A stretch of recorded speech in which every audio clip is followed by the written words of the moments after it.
dhe workshopet që do vijojnë më pas do ngrejnë shumë diskutime, ku do ketë patjetër përfaqësuesët ministrisë tonë, tashmë të rikonfiguruar Ministri i Turizmi, Kulture dhe Sportit dhe jo më kot, pasi dhe nuk mund të mendojmë për një Shqipëri turistike pa përfshirë kulturën dhe mbi të gjitha trashëgiminë tonë kulturore. Flitet shpesh për trashëgiminë kulturore materiale, pra parqe, site arkeologjike, muze, kala, etj, por është tashmë pjesë shumë e rëndësishme dhe duhet dhe ne së bashku me ju ta përfshijmë më tepër dhe pjesën e trashëgimisë jo materiale ose le të themi siç quhet storytelling, tregimi i historisë së Shqipërisë edhe në formate të kuptueshme, të përkthyeshme për të gjitha audiencët, duke filluar që nga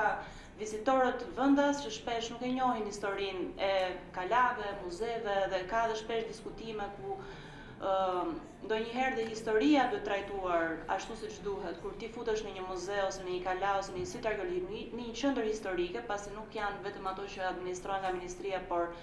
duhet parë në një panoramë shumë më të gjerë, më në nivel kombëtar, i gjithë itinerari kulturor që një turist apo një vizitor dëshiron të vizitojë. Dhe patjetër pjesë e kësaj është trashëgimia jo materiale, e cila është shumë e pasur, jashtëzakonisht e pasur dhe kemi bërë disa takime, dëgjesa për gjatë këtyre 2 viteve, nëse mund të flas për atë çfarë edhe zonja Onuzi ka qenë pjesë zanartit që kemi zhvilluar asë kohë dhe që do ta kemi le të themi dhe bashkëpunëtorë dhe më të ngushtë në vazhdim, duke qenë se një nga nismat që ne kemi hedhur dhe lançuar jo javë më para 2 javësh le të themi, ishte dhe me vendim Këshillit të Ministrave hapja e rrugës për regjistrimin e fondacionit shtetëror kultural, i cili faktikisht është mendoj një nga nismat më të rëndësishme, që besoj do marrë jetë shumë shpejt sapo ky fondacion të regjistrohet, të marrë le të themi spuntën e parë që ky të funksionojë, dhe besoj do të shohim ato produktet e para duke filluar nga viti i ardhshëm dhe ku pjesë e misionit të këtij fondacioni nuk do të jetë thjesht ne të prodhojmë produkte artizanale, që do të thotë nga të gjitha dimensionet, pra duke filluar që nga dizajnerat, krijuesit e rinj,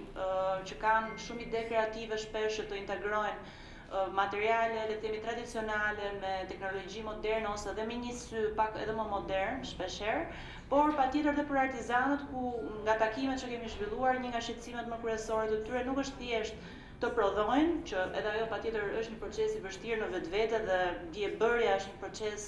i komplikuar dhe duhet të çuar le të themi edhe të brezat e rinj, por dhe është dhe shpërndarja e produktit, pasi në fund të ditës ti prodhon një produkt i cili është vështirë të shitet, është vështirë të gjej një rrjet shpërndarje në pikat ku ky produkt duhet të shitet dhe të jetë gjithashtu i certifikuar, pasi një nga problematikat e tjera, dhe unë besoj që do trajtohen dhe këto ndoshta sot, është edhe identifikimi produkteve autentike të certifikuara që bëhen vërtet dhe jo produkte le të themi të prodhuara tjetër kund, të cilat janë ndoshta më lehtësisht të shitshme, por nuk identifikojnë trashëgimin ton edhe punën e vërtet që bëhet nga pas, nga profesionistë, të cilët duhen fuqizuar dhe është vërtet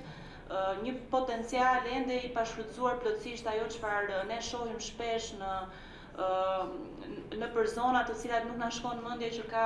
krijimtari të jashtëzakonshme dhe që duhet patjetër mbështetur jo thjesht me grante, jo thjesht me blerje pajisjesh që janë po ashtu të domosdoshme, por edhe me krijimin e një tregu që është vërtet një treg që shitet dhe gjeneron të ardhura për ekonominë, gjeneron për artizanët, për krijuesit dhe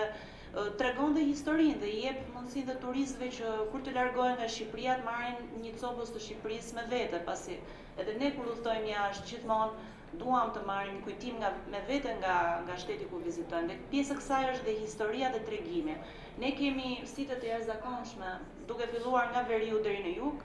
që nuk ka nevojë le të themi ti përmendim, por edhe patjetër që edhe me Bashkimin Evropian një pjesë e tyre veçanërisht pas tërmetit që ndodhi në 2019, një pjesë e tyre dhe janë restauruar